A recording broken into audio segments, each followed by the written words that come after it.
And we know that this is a glorious morning and that today we are joined by millions of Christians here in the United States and across the world who are celebrating this day, who are celebrating Easter. And they are attending their church services and they are following their faith tradition, whatever that might be. And we honor all faith traditions. We have our own way of looking at Easter and the resurrection. And I hear children in the garden. There's an Easter egg hunt going on. Isn't that wonderful?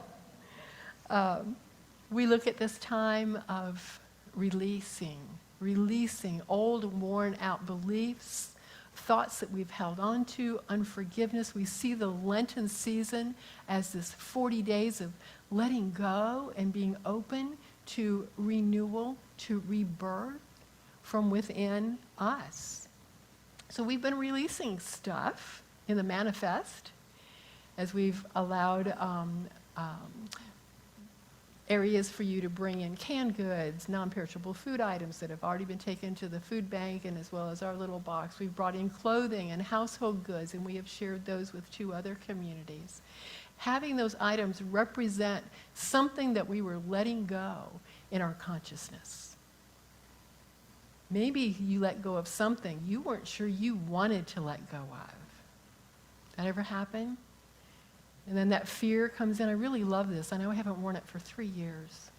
But, it was expensive. And someday I might want it. And I thought, it's fear and lack mentality that we let that thing go. We release it. And in the process, we let go of our fear. We let go of any feelings of lack, knowing that we are all abundantly blessed in every area of our lives. Absolutely. And so, we look this morning at the story of Easter. So after the Sabbath, as the first day of the week was dawning, Mary Magdalene and the other Mary went to see the tomb. And suddenly there was a great earthquake, for an angel of the Lord descended from heaven, came and rolled back the stone and sat on it. His appearance was like lightning, and his clothing white as snow. For fear of him, the guards shook and became like dead men. But the angel said to the women, "Do not be afraid. I know that you are looking for Jesus who was crucified. He is not here, for he has been raised, as he said. Come and see the place where he lay. Then go quickly and tell his disciples, he has been raised from the dead, and indeed he is going ahead of you to Galilee, and there you will see him. This is my message for you."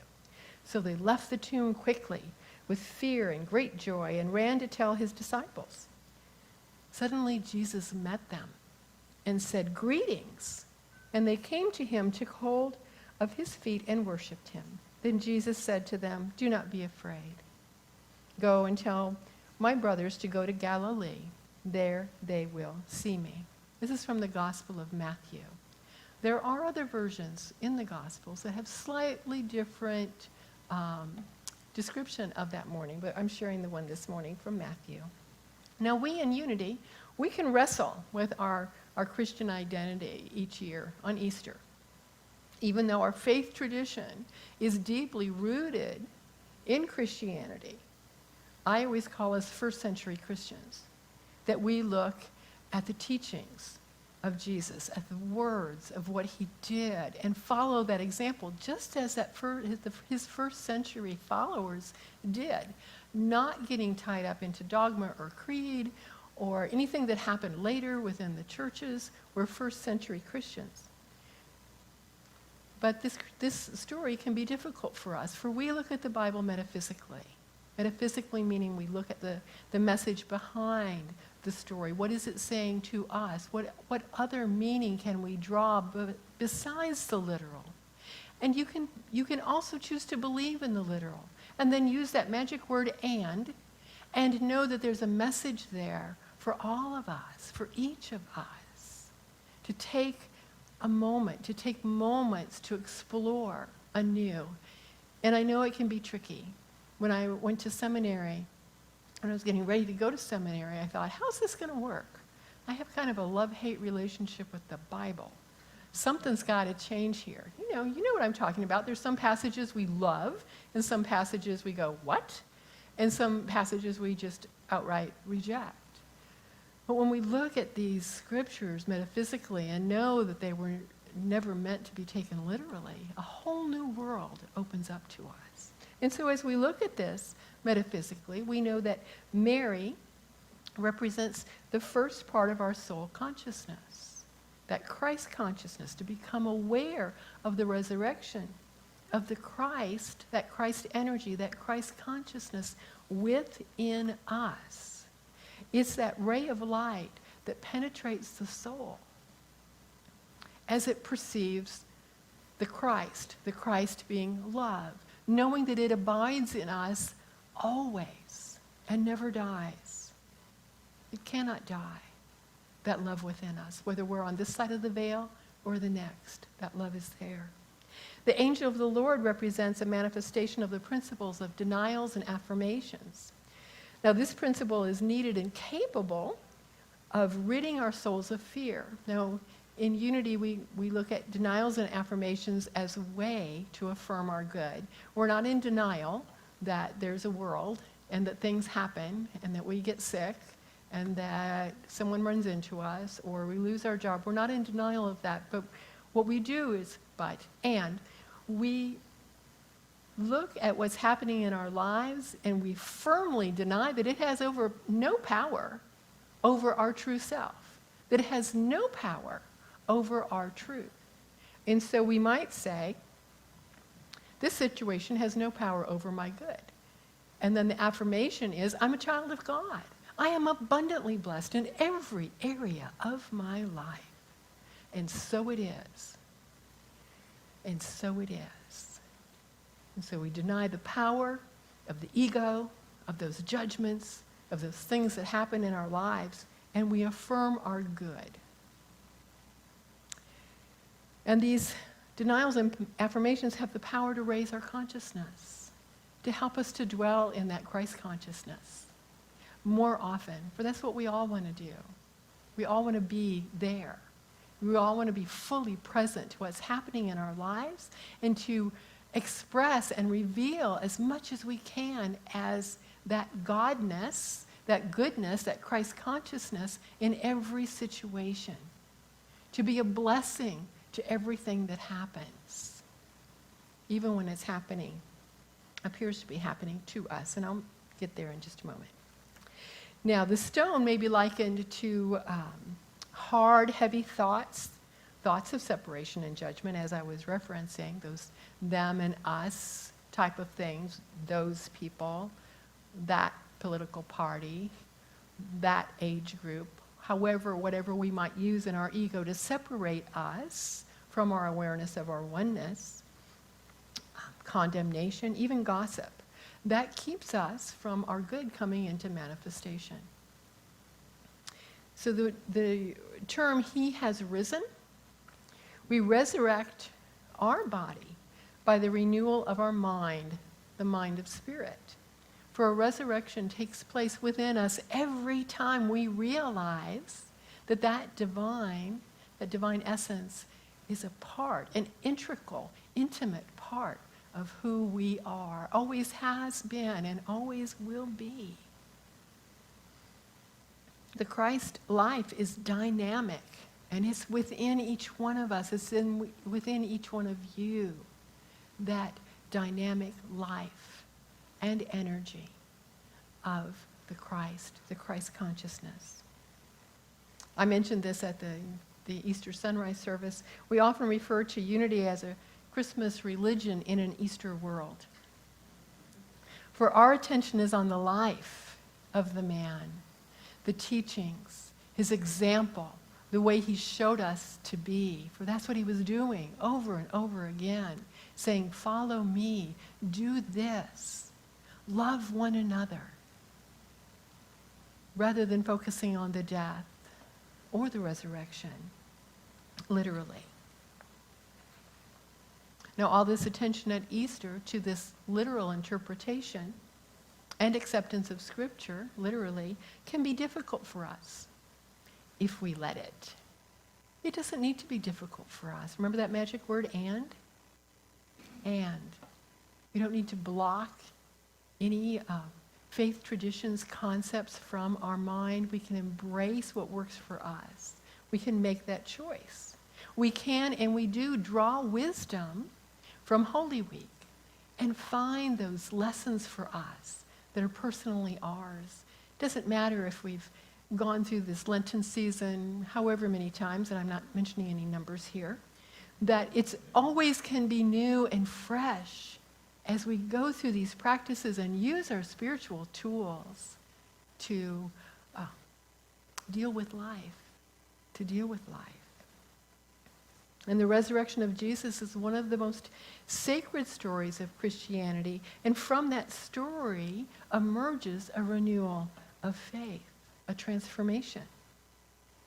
Now it's important, an important piece of the scripture that I read this morning was that Jesus said he was going to meet his disciples in Galilee. Well, metaphysically, Galilee symbolizes a high state of consciousness and life from a higher perspective. So it's a Galilee consciousness. I will meet you in Galilee. I will meet you on the field of harmony. I will meet you in that energy of the divine. So did the resurrection occur? Something happened. He met them in Galilee, physically or metaphorically. Jesus brought his people back together somehow. We're still talking about him 2,000 years later. He brought his people back together somehow through this deep connection that he had with them and through the oneness of the universe. And this is why we gather on Sundays, isn't it? Here in the sanctuary, we gather out at Truman Waterfront to watch the sun set. We gather on the beach for sand sculptures. We gather. We're a gathering people. We love to connect, to get together, to share the energy of light and love. And we do that for one another when we forget, because we all forget. We all have things happen in our life that are difficult. And someone holds the high watch for us and reminds us that we're a child of God, and therefore we do not inherit illness, we do not inherit fear, that these things are absolutely learned and can be unlearned. So we're meeting each other in Galilee every time we get together. And we're making disciples of all of our nations. That's what we were told to do. We're sharing our words of love, comforting the hopeless and the despair. We're building villages with one another. And we're doing it all the time. Whether it's here at Sunday service, it's our board meetings. We delight in getting together so much. Have you stayed after and joined us for coffee sometimes? People don't want to leave. It's like, I'll have another cup of coffee. Let's have another cookie. And I love that. Feel the energy in this room right now. Feel the energy of love and acceptance and being fully present to right here. There's such love here. An incredible acceptance of one another, where hearts and arms are open. We relish in our connection. That's what the resurrection story is really offering us. It's offering us hope. It's offering us a reminder of our faith in ourselves and our inner goodness, the faith in humanity, the goodness in life, the godness in everyone. There is nowhere that God is not. God is in every situation. I think this is why the resurrection is the most important of the Christian traditions. I think that's why we as Unity can so passionately embrace Easter.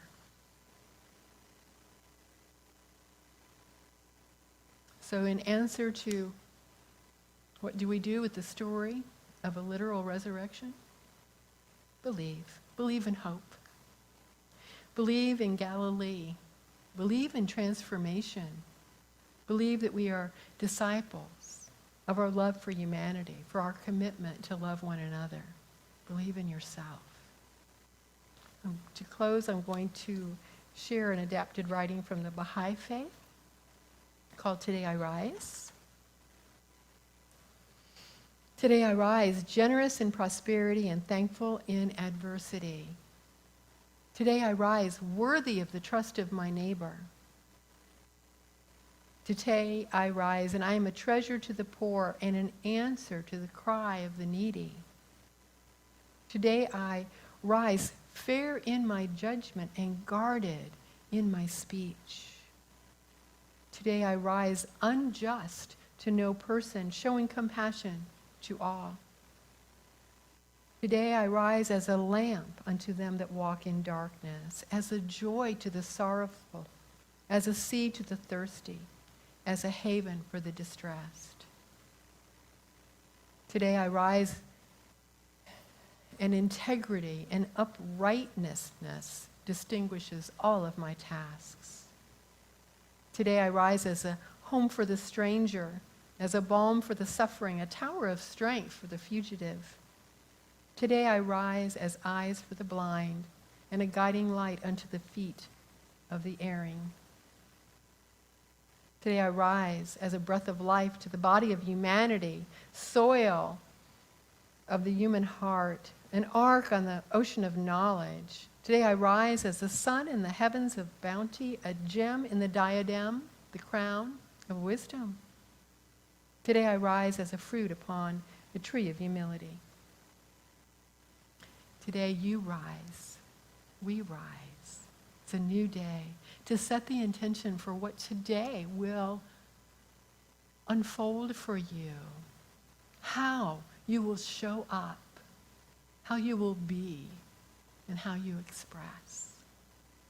And now we're going to move into our transformation of the cross, of allowing the flowers that we choose to place upon the cross to represent ourselves and our loved ones, seeing the life, the light, the beauty that you all are. And so I'm looking for ushers. There we are. Tricia, well, how would you like them to begin coming down? You want to start on this side? Okay. Yeah. Richard, you want to start coming up this way? And yes. And we'll assist if you need any help. Suzanne, maybe if you can stand here to help folks. And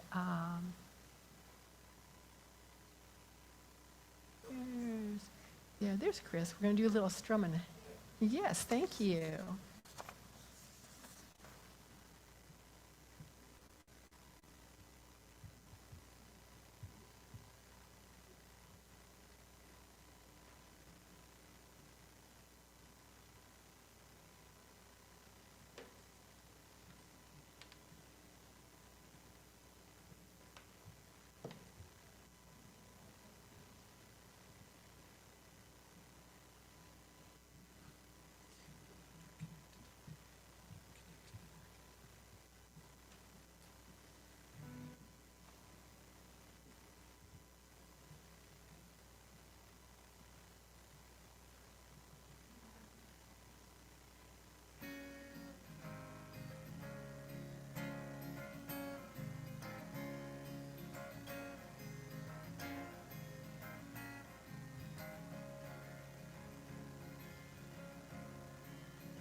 We want to save a little bit of room for the kids.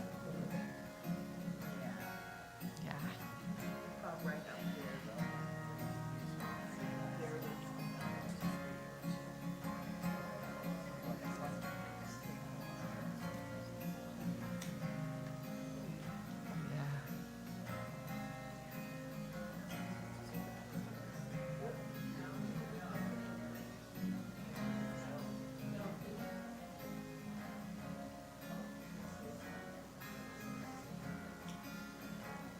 Richard.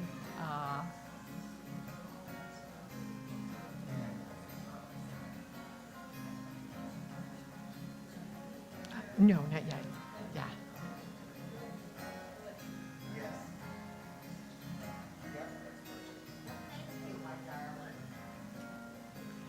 Okay, so let's rub our hands together. Has everyone had an opportunity to come forward who wanted to? Wonderful. Let's rub our hands together. And we just send this love right out to this beautiful transformation, this transformation of the cross that you created, that is an expression of the love that you are, the light, the beauty, the vibrancy of the energy that you each represent. And we bless and send love to this thing of beauty now. And so it is. Know that we'll be taking the cross out to our yard. We always invite our neighbors to come by. And throughout the day, people will continue to put flowers on the cross, which is a lovely tradition. And when the children come in a little bit, they'll be also placing flowers.